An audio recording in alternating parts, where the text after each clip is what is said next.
बंदों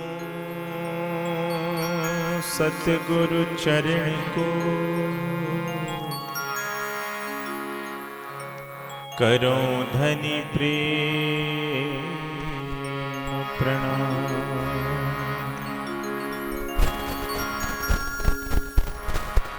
अशुभ हरण मंगल करण त्रिदेव चंद्र जिना।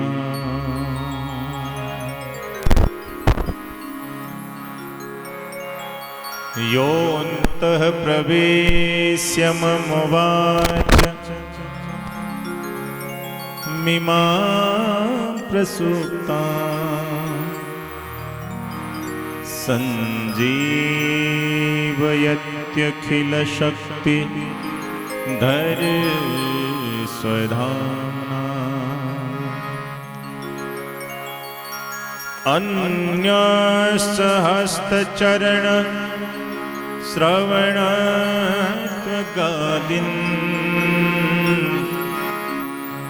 प्राणान् नमो भगवते पुरुषाय तुभ्यम्।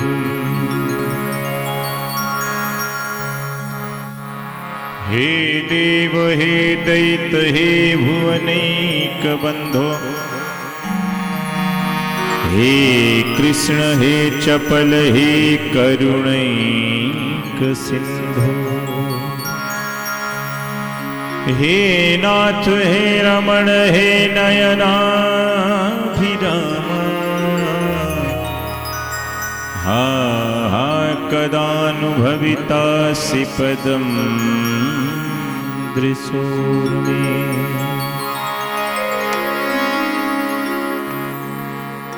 हे राधे वृषभानुभूपतनये सर्वेश्वरी राधिके।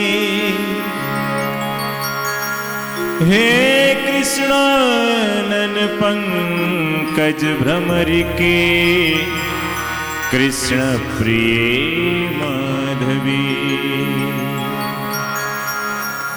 हे वृंदावन नागरी गुणगुरो दामोदर प्रेयसी।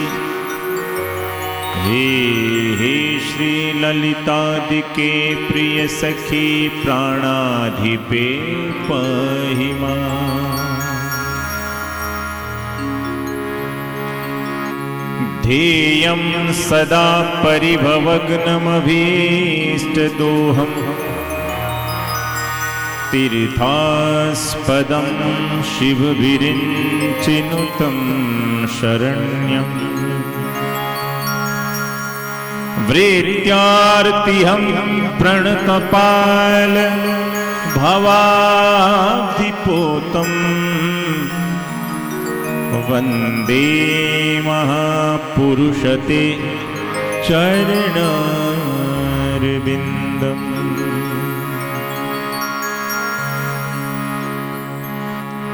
रासोल्लासाय कलितललितं मञ्जुमञ्जीलदागम्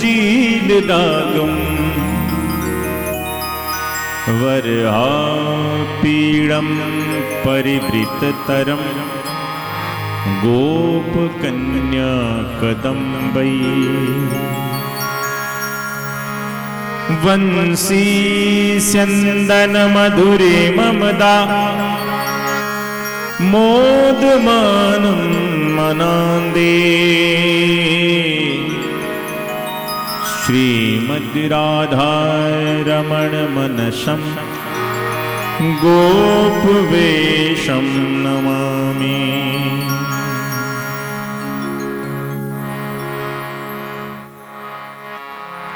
मंगलं राजश्यामा च मंगलं राधिकावरम्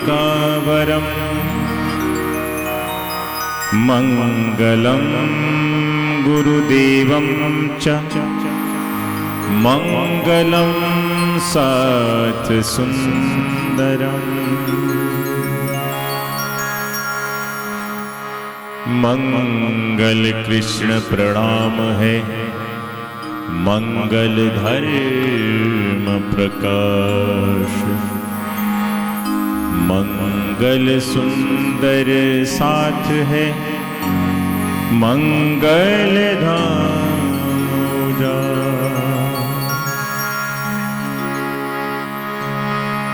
मेरे सतगुरु मंगल दास हैं साथ सुंदर धाम, आशीष अपना दीजिए,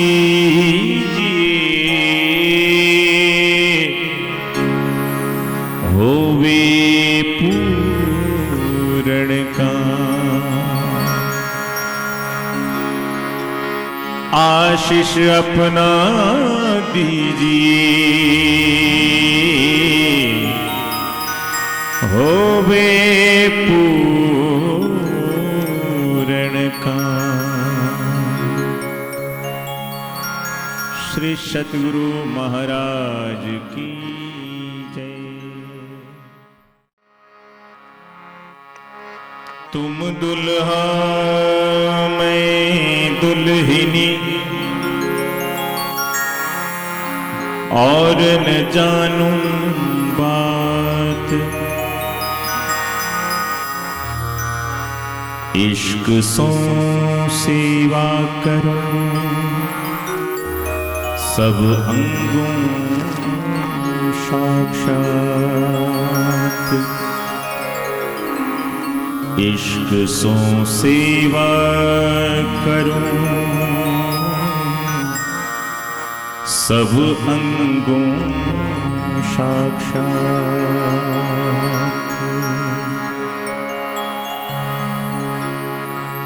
पर वतन जो सुहागनी,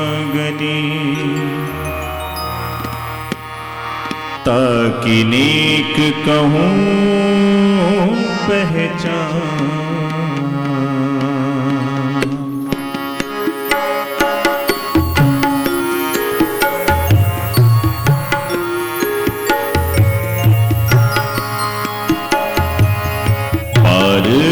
वतन जो सुहागनी, ताकि नेक कहूँ पहचान।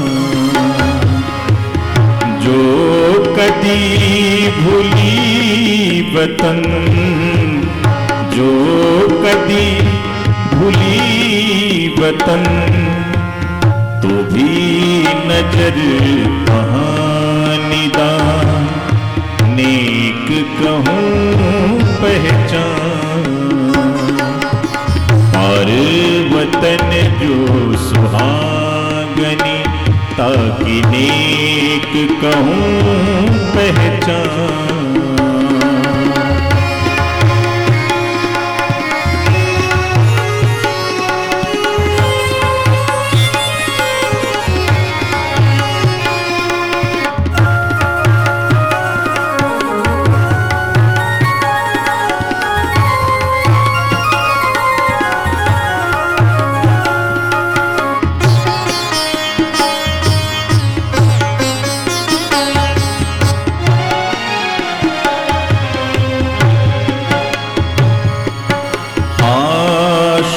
प्यारी पीऊ की हो,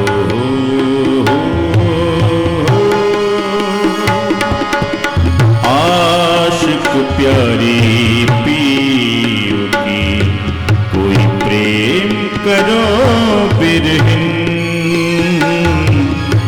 आशिक प्यारी पीऊ की, कोई प्रेम करो बिरहिन।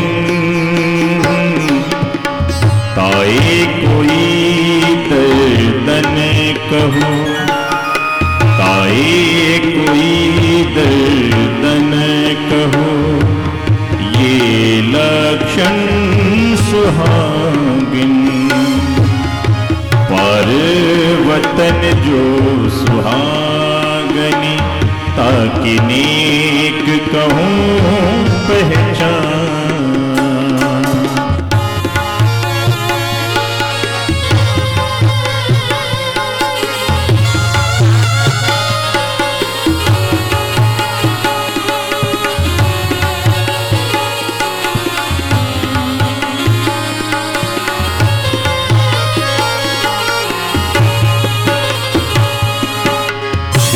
खेले छिन में हंसे हो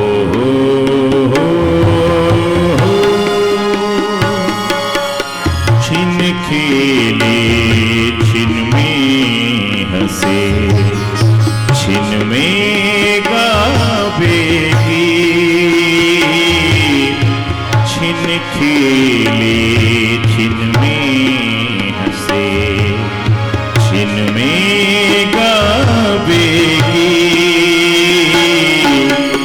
छिन रोवे सुध ना रहे ये सुहागन की छिन रोवे सुध ना रहे ये सुहागन की और वतन जो सुहागन ताकि नेक कहूँ पहचान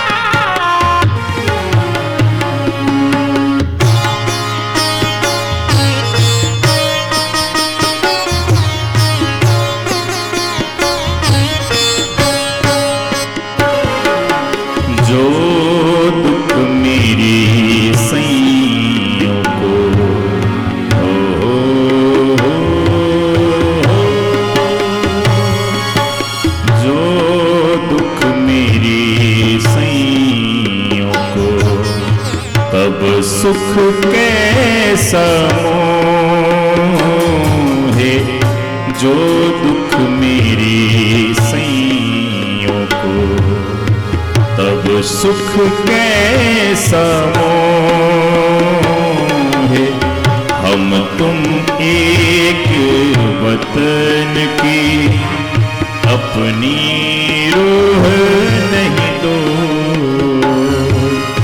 हम तुम एक वतन की अपनी रूह नहीं दो पर वतन जो सुहागने ताकि नेक कहूँ पहचान जो कदी भूली वतन जो कदी भूली वतन तो भी नजर कहानिदा नेक कहूँ पहचान पर वतन जो सुहागनी ताकि नेक कहूँ पहचान पर वतन जो सुहागनी ताकि नेक कहूँ पहचान पर वतन जो सुहागनी ताकि नेक कहूँ पहचान। श्री प्राणनाथ प्यारे की जय। कहे महामती हूँ गाँव मोहरे थई पण विमुख विधो बीती सौ माए नर नार धाम माए धनिया में ऊंचू केम जोएसू पहुँच से पवाड़ा पर आतम मंझार पहुँच से पवाड़ा पर आतम मंझार। बोलो कृष्ण कन्हैया लाल की जय। श्री निजानंद स्वामी की जय। श्री प्राणनाथ प्यारे की जय। महारानी बाईजुराज की जय। महाराजा छत्रसाल की जय। गुरुजी मंगलदास महाराज की जय। श्री कृष्ण प्रणामी धर्म की जय। तीनों पुरी धाम की जय। सर्व सुंदर साथ की जय। करनी तुम्हारी मेरी मैं तौली प्रणाम। उपस्थित धर्म प्राण शिरोमणि सुंदर साथ जी, माताएं, बहनें, भाइयों, प्रातःकालीन बेला, पावन बेला, सुंदर बेला और ऐसे समय में अपने आप को समझने का, अपने आत्म स्वरूप को समझने का, पर आत्म स्वरूप को समझने का और परमात्मा स्वरूप को समझने का। देखिए, एक समझ तो शरीर की होती है ना। प्रातः काल उठते हैं तो शरीर की समझ तो फटाफट आ जाती है कि मेरा शरीर सो करके उठा हुआ है। इसलिए शरीर की समझ के हिसाब से हम क्या करते हैं, अब जल्दी जल्दी नहाओ धो, इसको साफ सुथरा पवित्र बनाओ। और एक समझ ये है कि जिस बिस्तर से मैं उठा उसको पहले से ठीक ठाक कर दूं, ताकि कोई दूसरा भी कोई सुंदर साथ देखे तो लगे कि ये कितना सभ्य आदमी है। देखो, उठते ही अपने बिस्तर को ठीक ठाक कर दिया, स्वच्छ बनाया, पावन बनाया। फिर शरीर को स्वच्छ बना लेना, पावन बना लेना।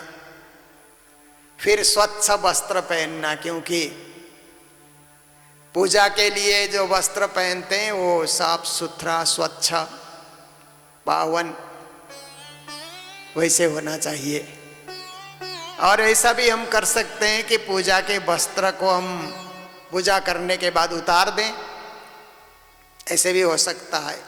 या दिन भर पहनते हैं तो दूसरे दिन फिर धोया हुआ पहने।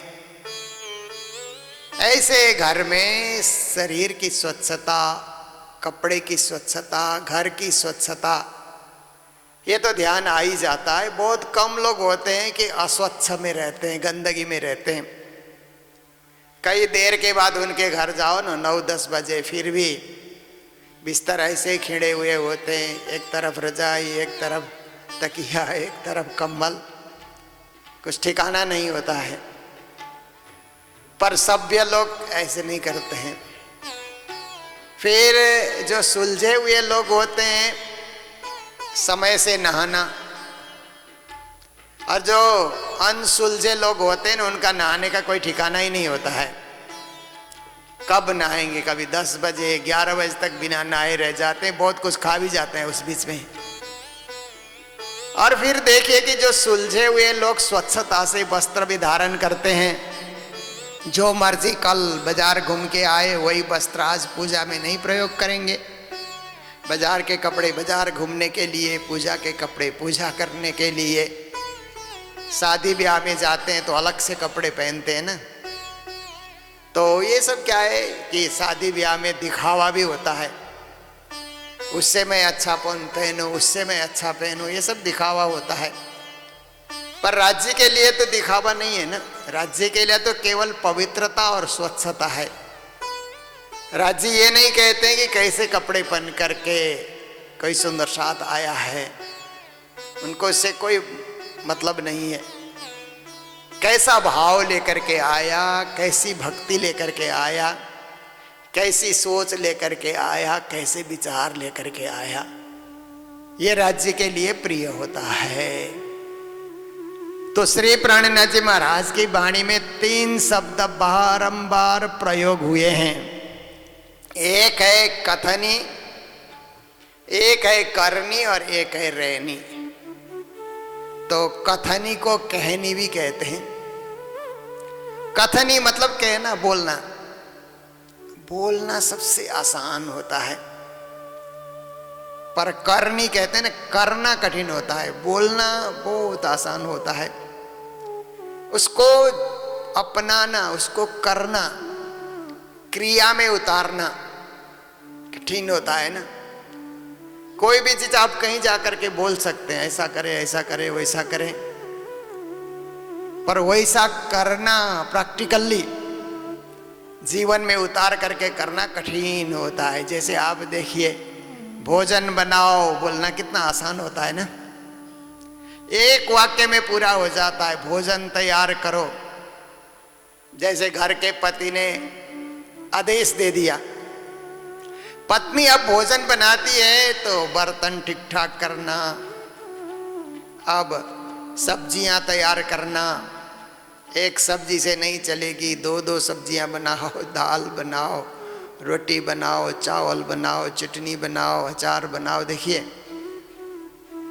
1-1.5 घंटा लग जाता है। कहना कितना आसान हुआ ना, भोजन तैयार करो, पर उसको प्रैक्टिकली तैयार करने में बड़ा वक्त लगता है, परिश्रम होता है, कर्म करने में, कर्तव्य करने में बहुत सोच सोच करके करना पड़ता है और उसका समय भी ज्यादा होता है। तो श्री जी महाराज ने कहा कि आप अपनी कथनी को भी सोच करके ही कथो, जितना आप कर सकते हैं उतना ही कथो, उतना ही कहो। जो नहीं कर सकते वो कहा करके क्या फायदा। हम हिमालय चढ़ने की बातें करें और चढ़ ही नहीं सकते, उससे कोई लाभ नहीं है। जितना हो सकता है उतना ही हम कहें, उतना ही हम कथें। नहीं तो एक दुआ में कहते हैं ना, कथनी कथे हंस की चले काग की चाल, पूंछ पकड़े सियार की कहो किस विद उतरे पार। गुरु महाराज ये दुआ हम लोगों को सुनाते रहते थे ताकि हमारी कथनी करनी और रहनी एक हो जाए, इसके लिए वो समझाते थे। कथनी कथाए हंस की तरह। देखिए हंस को चलते हुए आपने देखा ना, धीरे धीरे धीरे। रास्ते में हंस आ जाएं तो ड्राइवर लोग भी रुक जाते हैं क्योंकि उनको भागना ही नहीं आता है। हंस गति बोलते हैं ना, उनकी चाल और उनकी गति ऐसी होती है कि आराम से चलना, धीरे धीरे धीरे करके चलना। तो बातें ऐसी करता है। और चले काग की चाल, कौवे की तरह चलता है। कौवा तो बहुत तेज होता है ना, इधर देखता है उधर देखता है, इधर उड़ता है उधर उड़ता है, कुछ खा जाता है। हंस की गति और कौवे की गति देखिए, दोनों की गति अलग अलग है। कौवा बहुत चंचल होता है, ज्यादा ही चंचल, और हंस में वो चंचलता नहीं होती है, स्थिरता होती है। वो धीरे धीरे आराम से चलते हैं। कौवे बहुत जल्दीबाजी करते रहते हैं, चलिए काग की चाल। तो ऐसी हमारी हालत हो गई कि बोलने में तो हंस गति से हम बोले और कर्म करने के लिए कौवे की तरह हम कर्म कर रहे हैं। और कौवा गंदगी भी फैलाता है, जहाँ कौवा आया ना वो गंदगी फैला करके ही रख देगा। इसीलिए हमारे श्रीमद् भागवत में एक श्लोक में काक तीर्थ, और पुराणों में भी आता है काक तीर्थ करके। तो काक तीर्थ किसको बोलते हैं? कौवे का तीर्थ। जहाँ आप बर्तन धोते हैं ना, जूठा उठा सब घिरा हुआ रहता है ना, कौवे वहां जाते हैं दौड़ दौड़ के, उनके लिए वही तीर्थ है। उसके दर्शन के लिए सुबह सुबह पहुंच जाते हैं कि कहाँ जो बेचारे वो तो अपना पेट भरने आ रहे हैं। पर एक उदाहरण दिया गया कि कौवे का तीर्थ, काक तीर्थ ऐसा करके। तो इस प्रकार से चंचल स्वभाव है, कर्म भी बहुत चंचलता से कर रहा है। और पूंछ पकड़े सियार की कहते हैं, हंस की कथनी कथी और कौवे की चाल से चला, सियार की पूंछ पकड़ा हुआ है। सियार तो वो जंगली जानवर है ना, कुत्ते की तरह होता है, कई लोगों ने देखा भी नहीं होगा। वो बनों में रहता है, पर शाम की बेला में बनों से निकल करके आता है तो कहाँ पर ये मुर्गे, उनके बच्चे कहाँ पर खेल रहे हैं उनको उठा के ले जाना, और भी छोटे छोटे जीवों को उठा करके ले जाना, खाना, ये सियार का काम होता है। तो सियार क्या है कि एक क्षण भी कहीं टिकता नहीं है, भागते रहता है। थोड़े से कहीं रास्ते में दिख गया तो तेजी से भागता है, वो आराम से नहीं चलता है। तो ऐसे सियार की हम पूंछ पकड़ेंगे तो पकड़ ही नहीं पाएंगे। कहाँ से पकड़ेंगे सियार की पूंछ? पकड़ने की कोशिश करो तब भी वो तो भाग ही जाता है, कभी हमारे बस में आता ही नहीं। कुत्ता तो बस में आता है ना, कुत्ता घर में भी रहता है, आराम से लोगों के साथ मिलजुल करके भी रहता है, पर सियार कभी रह नहीं सकता है। उसका स्वभाव ऐसा है कि भागो भागो भागते रहो। और सियार जब बोलता है ना तो ऐसी आवाज में सियार एक साथ बोलते हैं ना, हूं करके। कभी आप लोगों ने सुना हो, क्योंकि शहर के लोग तो नहीं जानते इस बात को, गांव में जो लोग रहते हैं उनको पता लगता है कि सियार एक बार एक सियार हूं करे ना तो दूसरा भी करता है, तीसरा भी करता है, चौथा भी करता है। ऐसे आवाज निकालते हैं कि सुना नहीं जाता, सुनने में दिक्कत होती है। कर्ण प्रिय नहीं है वो, कान को अच्छा लगे ना सुनने के लिए, ऐसा नहीं लगता है सियार की आवाज। तो देखिए, कहो किस बिद उतरे पार, ऐसी हमारी गति हो गई तो कैसे पार उतरेंगे, कैसे परम पद को पाएंगे। इसलिए कथनी, करनी और रहनी तीनों एक ही दिशा में हो, एक ही दिशा में हम लोग चले ना। जो कहें वही करें, वही जीवन के आचरण में अपनाएं, वही हमारा स्वभाव बना दें। तो इस प्रकार से हमको राज्य की सेवा के लिए तैयार होना है। तो देखिए, हमेशा हमेशा क्या है कि ये तीनों को एक दिशा देने के लिए तीन दिशा में न जाए। तीन दिशा में जाने से साधना कभी होती नहीं है। तीनों एक ही दिशा में हो, थोड़ा बोले, कम बोले, ज्यादा कथने का काम न करें, जितनी जरूरत है उतना बोले। जरूरत से ज्यादा बोलेंगे ना तो उसको हम संभाल नहीं सकते हैं, इसलिए उतना ही बोले जितनी जरूरत है। सुने लोग क्या बोलते हैं हम सुने, क्योंकि कहते हैं ना कि राज्य ने दो कान दिए हैं एक मुख दिया है ना। इसका मतलब है ज्यादा सुनो कम बोलो। पर कभी कभी लोगों का स्वभाव होता है ज्यादा बोलते हैं कम सुनते, सुनते ही नहीं है। मेरी बात सुनो, मेरी बात सुनो, ऐसा करके उसको बिठा देंगे और खुद बोलते ही रहेंगे। तो स्वभाव है, इसलिए हम उतना ही बोलें, काम की बात बोलें। बिन बोले रहेंगे तो कभी नाकाम की बात भी हो जाती है, बोलने वाले कभी जीत भी लेते हैं। इसलिए काम की बात तो बोलनी चाहिए। कहाँ ये जरूरत की चीज़ है, उसको आप बोलिए, सामने रखिए लोगों के सामने।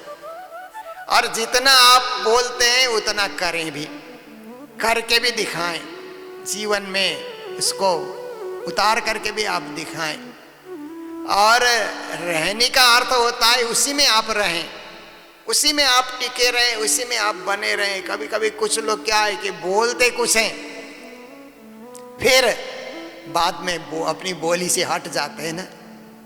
हमने बोल दिया था, अब हम उसको विड्रॉ करते हैं, ऐसा भी बोलते हैं ना। नेता लोग बोलते हैं, आप देखिए संसद में खूब जोर जोर से बोलेंगे, फिर विरोध होता है तो कहते हैं हम विड्रॉ करते हैं, अपनी बात को वापिस ले लेते हैं अपनी बात को। देखिए, बात वापिस लेने से भी किसी को चोट लगी तो वो तो वापिस नहीं होती है ना। अपने कटु वाक्य कह करके किसी के दिल को ठेस पहुंचा दिया, अब आप वापिस ले रहे हैं तो भी उसका दर्द कम नहीं होता है। बस वापिस लिया, एक सामान्य एक जीवन में उसका असर होगा, पर अंदर जो दिल में चोट पहुंची है उसको उतारने में वक्त लगता है। इसलिए बचन विचारी बोलो रे साधु, बचन के हाथ न पाओ, कोई बचन करे औषधि, कोई बचन करे घाव। तो हम लोग तो किरंतन का रस आस्वादन कर रहे हैं। हम लोगों ने विरह के 6 प्रकरण को भी सुना। बिना विरह न होए दिल पाक, दिल को पवित्र करने के लिए विरह तो करना ही पड़ेगा, व्याकुलता आनी चाहिए, तभी जाकर के हृदय निर्मल होता है।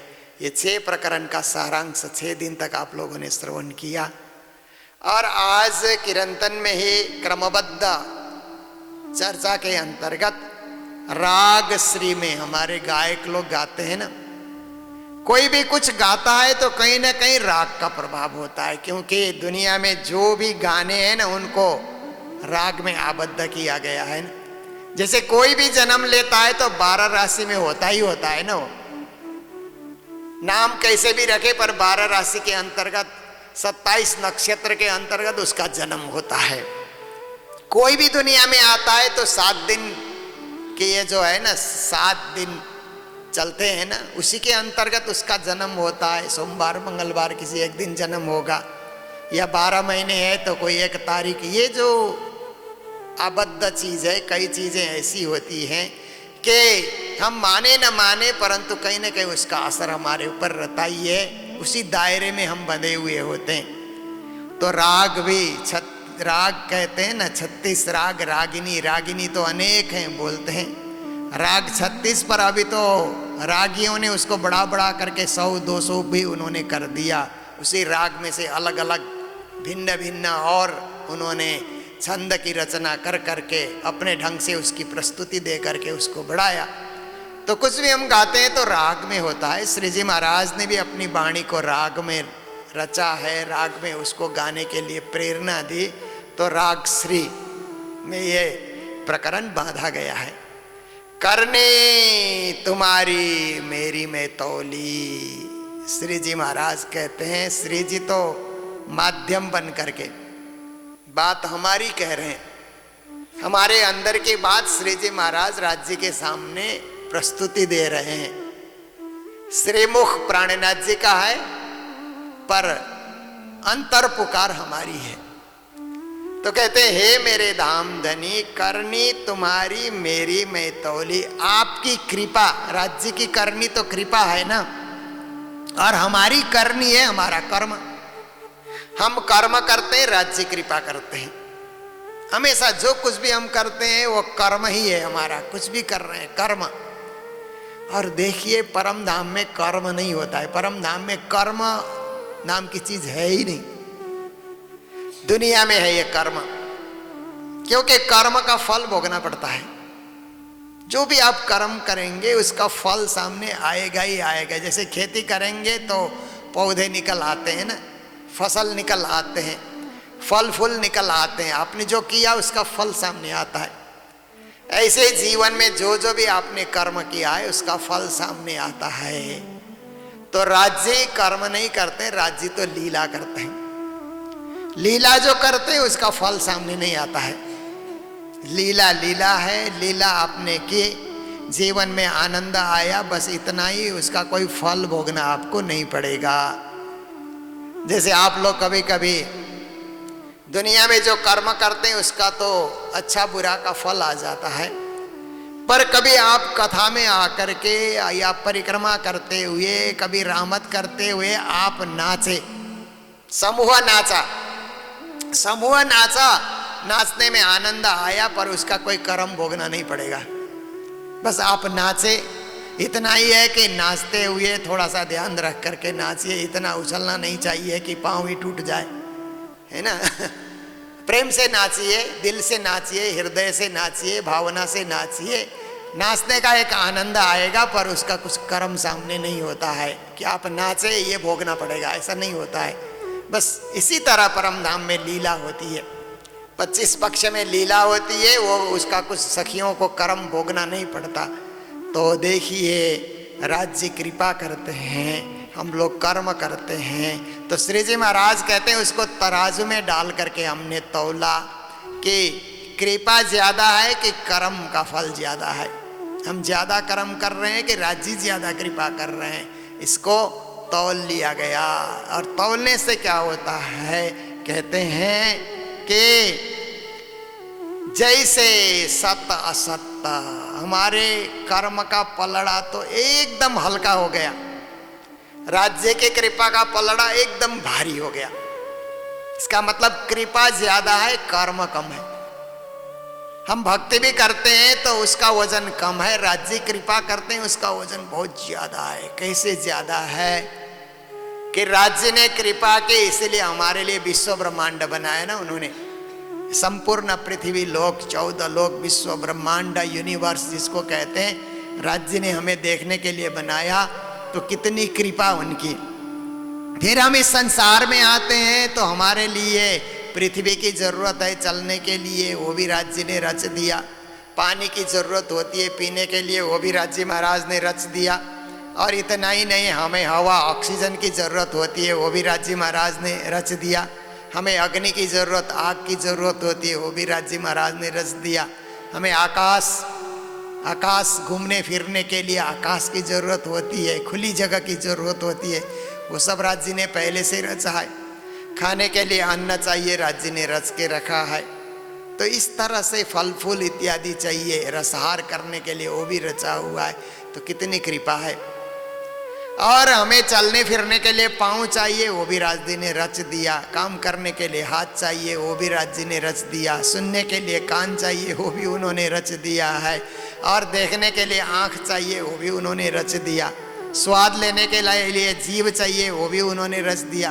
बोलने के लिए हमें ये बोलने की शक्ति चाहिए, गला चाहिए, वो भी राज जी महाराज ने रच दिया है। देखिए क्या कुछ कृपा उन्होंने नहीं की। पूरा शरीर की रचना में राज्य की कृपा देखिए। ऐसे शरीर रचा है कि हर अंग कुछ न कुछ कार्य में संलग्न है और कुछ न कुछ कार्य हो ही रहा है इस शरीर से। कुछ अंग ऐसे हैं कि शरीर को ताकत देने के लिए कार्य कर रहे हैं और कुछ अंग ऐसे हैं कि राज्य की भक्ति करने के लिए सक्रिय हो रहे हैं। क्योंकि भक्ति करने के लिए ताकत भी चाहिए ना। जैसे पेट है, वो ताकत दे रहा है इस शरीर को, हाथ पांव सब में शक्ति आ जाए इसके लिए पेट कार्य कर रहा है। और हृदय की गति चल रही है, वो भी शरीर की तंदुरुस्ती के लिए। और शरीर में और अंग है राज्य की सेवा करने के लिए। तो कैसे उन्होंने हमारे ऊपर कृपा की कि अंग प्रत्यंग को सजाया और पृथ्वी को भी उन्होंने सजाया, धरती को सुंदर बनाया। देखिए पूरे धरती में ऊपर मिट्टी है, पत्थर है, नीचे पानी भी है ना पीने के लिए। इसीलिए जब वो बोरिंग करते हैं, जहाँ ऊपर पानी नहीं मिलता है तो बोरिंग करते हैं। अब हमारे पहाड़ों में तो झरने होते हैं, झरने से पानी निकलते हैं तो वो पिया जाता है। पर मैदान इलाके में आप देखिए तो वहाँ पर पानी का बोरिंग किया जाता है। तो 100 फीट में, 200 फीट में, कई कई जगह 300 500 फीट नीचे जाके भी पानी निकालते हैं। तो देखिए ये धनी की कृपा है कि धरती के नीचे भी पानी है पीने के लिए, उसको हम पी पी करके तृप्त हो जाते हैं। तो कैसी उनकी लीला। और बरसात करा करके भी पानी भर देते हैं। धूप से शरीर में तंदुरुस्ती आती है, धूप ना निकले तो ठंडे से हम मर जाएंगे। धूप से शरीर में ताकत, तंदुरुस्ती, शौर्य, स्फूर्ति, ये सब चीजें आती है ना। तो उनकी कृपा आप देखिए गिन करके। अगर हम राज्य के कृपा गिनने बैठे तो एक एक श्वास राज्य दे रहे हैं, ये भी उनकी कृपा है। तो कितनी कृपा उनकी, अपरंपार, अथाह, अलेख, बेहिसाब उनकी कृपा है। और हम जो करनी करते हैं, हम तो क्या करते हैं कि सुबह उठ करके कुछ जो भक्ति में लीन है वो तो 1 घंटा पूजा करते हैं, कुछ आधा घंटा करते हैं। कुछ लोग तो 5 मिनट भी खड़े नहीं हो सकते हैं ना मंदिर के आगे। उन्होंने सब कुछ दिया और हमने उनको क्या दिया, हम तो उनको याद ही करना है। पर उतना याद करने के लिए समय देने को हम तैयारी नहीं है। जल्दी जल्दी जल्दी जल्दी करते हैं। बाकी सब काम में आराम से होता है, पर राज्य की पूजा में जल्दीबाजी करते हैं। और रात को 5 बार निज नाम जप के सोना है तो जल्दी जल्दी पाठ करेंगे, नींद सताती है ना। बाकी सब काम करेंगे तो नींद नहीं सताती है। जब निज नाम जपने का समय आता है तो फटाफट फटाफट करके देखिए। तो हमने क्या किया, क्या पलड़ा हमने वजनदार किया। फिर हमारा पलड़ा बिल्कुल हल्का, खाली कुछ नहीं है। हमारा कर्म का पलड़ा और राज्य की कृपा का पलड़ा भारी भारी वजनदार।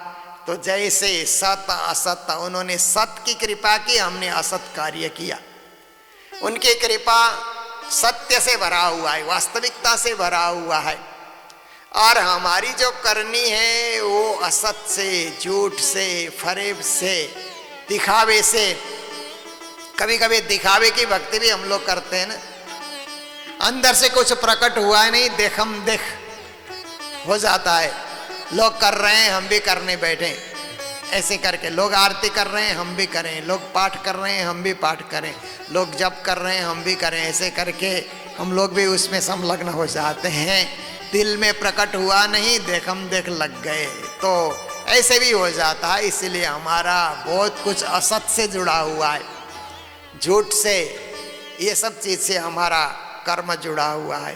हो धनी मेरे एती है तफावत। फिर कहते हे मेरे धनी, हे मेरे धाम के धनी श्री राज जी महाराज, आप में और हम में इतना ही फर्क है।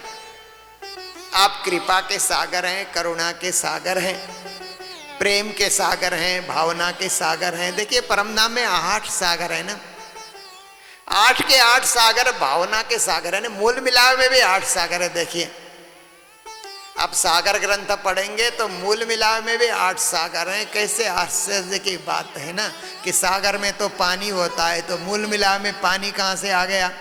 ऐसे भी कभी कभी हम लोग सोच सकते हैं ना।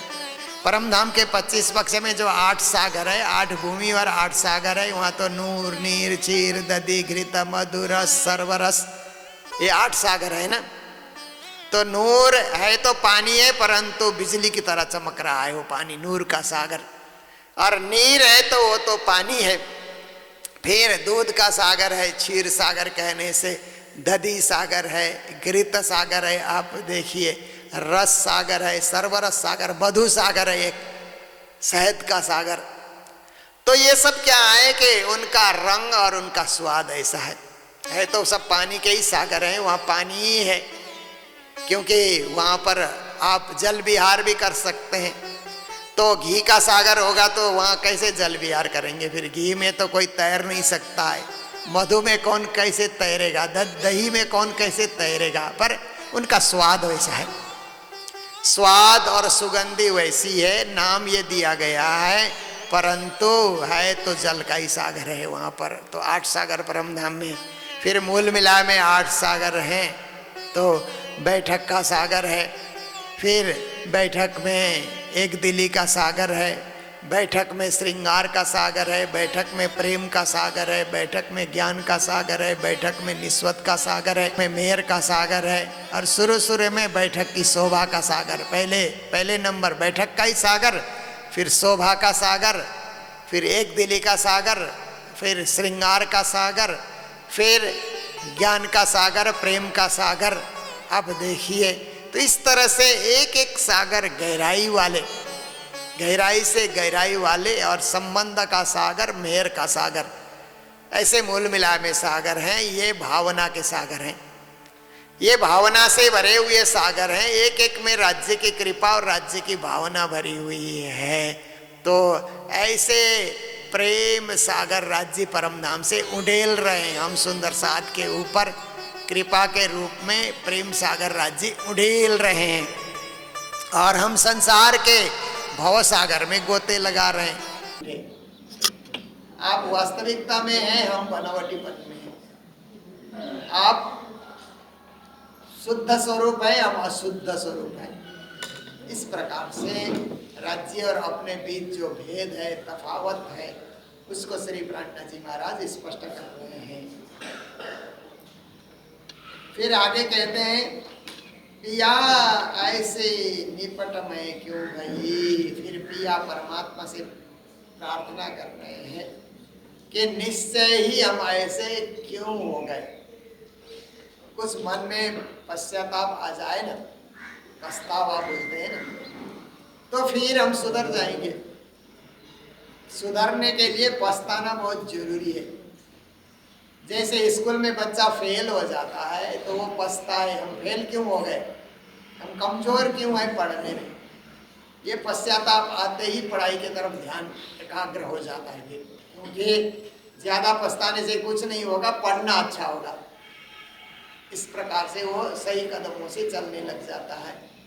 तो हे पिया, हमारी भक्ति क्यों छूट रही है, हम आपसे क्यों अलग हो रहे हैं, दूर हो रहे हैं। ये मन में एक पछतावा आ जाए तो फिर भक्ति सागर में हम जुड़े रहेंगे, निश्चय ही हम उनके चरणों में बने रहेंगे। जब हमारे दिल में इस प्रकार की सोच आ जाए कि हम व्यर्थ में समय न बिताएं, व्यर्थ कार्यों में न लगे, हम सही सही कार्यों से, सही सही कदमों से आगे बढ़ सकें। कठिन कठोर अति ढीठा, फिर अपने हृदय की ओर लौट करके देखते हैं तो हृदय कैसा दिखता है, कठिन, जो जल्दी से न पिघलने वाला। कठोर भी वही कठिन और कठोर लगभग मिलते जुलते शब्द हैं। जैसे आप बर्फ को देखते हैं ना, बर्फ तो पानी जम करके हुआ ना। देखिए पानी की 3 अवस्था होती है, एक भाप के रूप में, समुद्र से तो भाप के रूप में पानी निकलता है ना, गर्मी के दिनों में भाप निकल करके ऊपर आकाश में चला जाएगा उड़ करके, फिर बरसात के रूप में, पानी के रूप में बदल करके वो भाप गिरने लगता है। फिर बरसात गिर गिर करके जमने से बर्फ ऐसा होता है कि कठोर होता है, कठिन होता है, पर उस बर्फ को भी गर्म करके पिघला दो, गर्म जब जगह में रख दो तो वो भी पिघल जाता है। ऐसे ही बर्फ की तरह जमा हुआ हमारा हृदय भी पिघल जाएगा जब हम मंदिर में आएंगे, कथा में आएंगे, कीर्तन में आएंगे, सत्संग में आएंगे, पूजा पाठ में हम सम्मिलित होते रहेंगे, तो वो बर्फ पिघल करके पानी होने की बात ही हमारा हृदय भी पिघलने लग जाता है। हम भी फिर नरम बन जाएंगे, कठोर हृदय नरम बन जाता है, कठिन हृदय भी सरल बन जाता है। और ढीठ जो लोग होते हैं ना, ढीठ मतलब नहीं सुनने वाले, ढीठ किसको कहा जाता है कि कुछ बच्चे ऐसे होते हैं ना, सुबह सोते ही रहेंगे, उठो उठो, उठने का समय हो गया तो बच्चे सुनते ही नहीं है और करवट बदल करके सो जाते हैं, नहीं उठते। ढिठाई जिसमें आ गई वो कभी उठेगा ही नहीं, वो कभी कर्तव्य को समझेगा ही नहीं, वो जीवन का अर्थ और मूल्य को कभी समझता ही नहीं है, उसमें वो समझने की क्षमता नहीं है। तो समझेगा कब?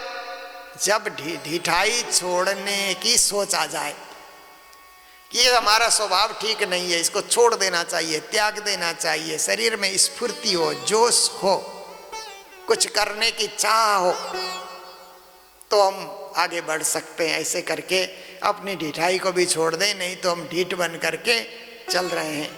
श्री धामधनी पहचान के फेर फेर देत मैं पिट्ठ। हमने धामधनी को तो पहचान लिया कि राज्य हमारे सर्वस्व हैं, राज्य हमारे सब कुछ है, राज्य हमारे आत्मा के धनी है, प्राण के नाथ हैं, ये हमने समझ लिया, जान लिया।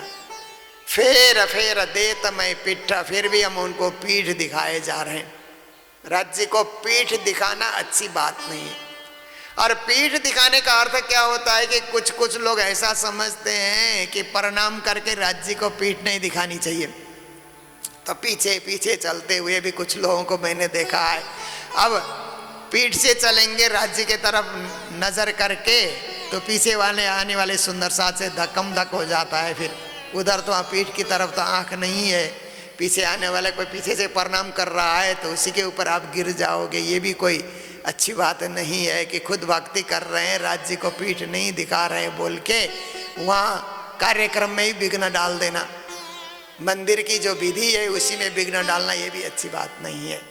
तो वो पीठ वाली बात नहीं है, जो पीठ हम नहीं दिखाना चाहते वो पीठ वाली बात नहीं है। बेशुद्धि रूपी पीठ ना, राज्य को भूल जाना, उनकी भक्ति से वंचित हो जाना, वो है पीठ दिखाने वाले कार्य। कि हम वहीं नजदीक में मंदिर है, हम हाथ जोड़ने नहीं जा सकते, कभी पूजा के सामने खड़े नहीं हो सकते हैं। घर में कभी कभी क्या होता है कि घर में 5-7 सदस्य, आजकल तो उससे भी कम बोलना पड़ता है, 2-3 सदस्य बोलना पड़ता है। पहले पहले तो घरों में क्या है कि 10-15 लोग होते थे ना एक ही घर में, घर जाने से भी अच्छा लगता था। दादा दादी, माता पिता, बच्चे बहू, उनके भी बच्चे, 3 पीढ़ी 4 पीढ़ी तक एक ही घर में रहे तो वो घर कितना अच्छा लगता है, हरा भरा। पर आजकल ऐसा नहीं है, जमाना बदल गया, बच्चे भी कम होते हैं, इसीलिए घर में 2 लोग 3 लोग 4 लोग 5 लोग इतने लोग रहते हैं। तो इतने लोगों में एक घर का एक सदस्य जल्दी से उठ करके राज्य की पूजा कर लेता है।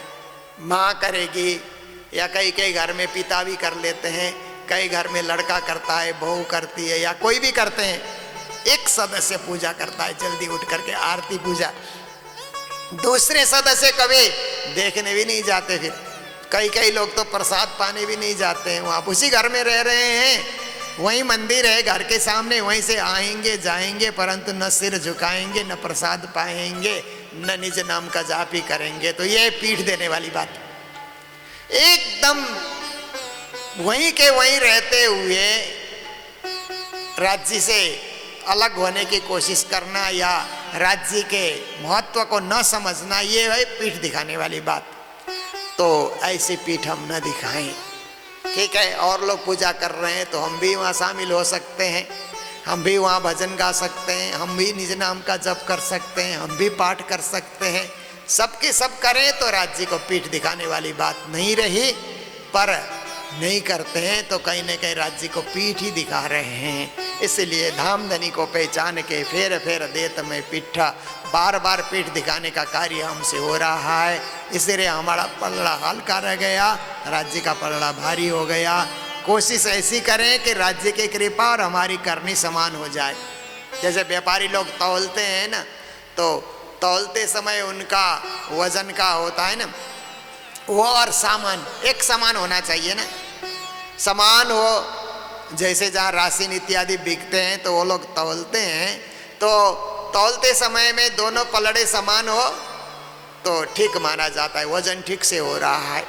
ऐसे ही राज्य की कृपा और हमारी करनी समान बनाने के लिए हम कोशिश करें, प्रयास करें, लगे रहें, डटे रहें, तो अवश्य ही हम उस ऊंचाई तक जा सकते हैं और फिर राज्य के चरणों तले हम अपने आप को पा सकते हैं।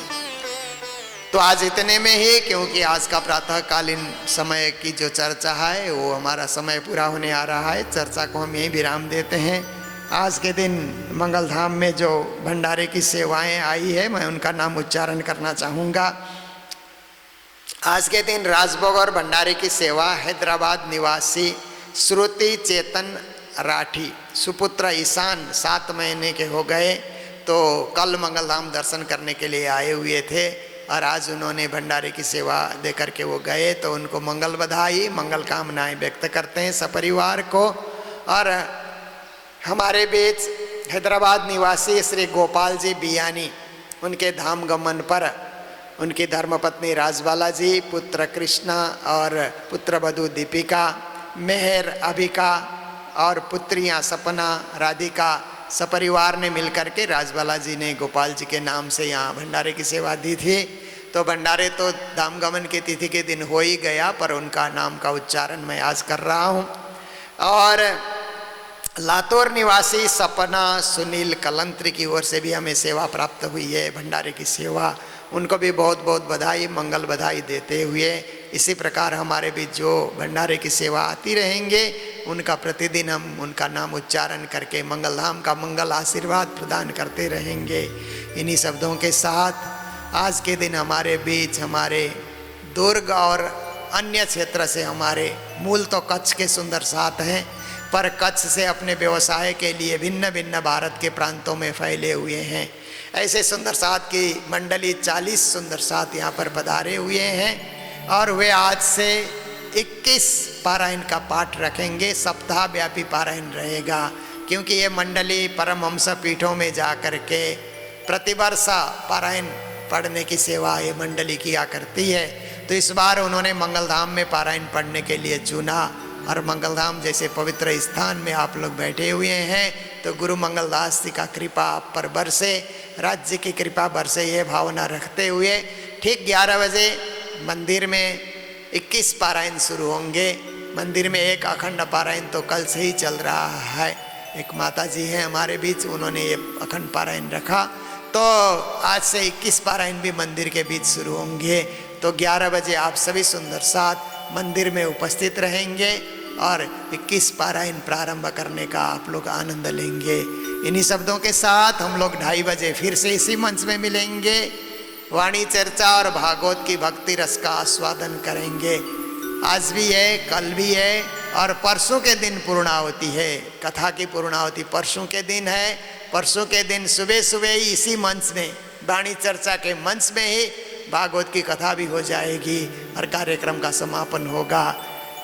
ये सब सूचनाएं आपके समक्ष रखते हुए अब चौपाई दोहराने जा रहे हैं। बोलो सतगुरु महाराज की, श्री प्राणनाथ प्यारे की, सर्व सुंदर साथ की।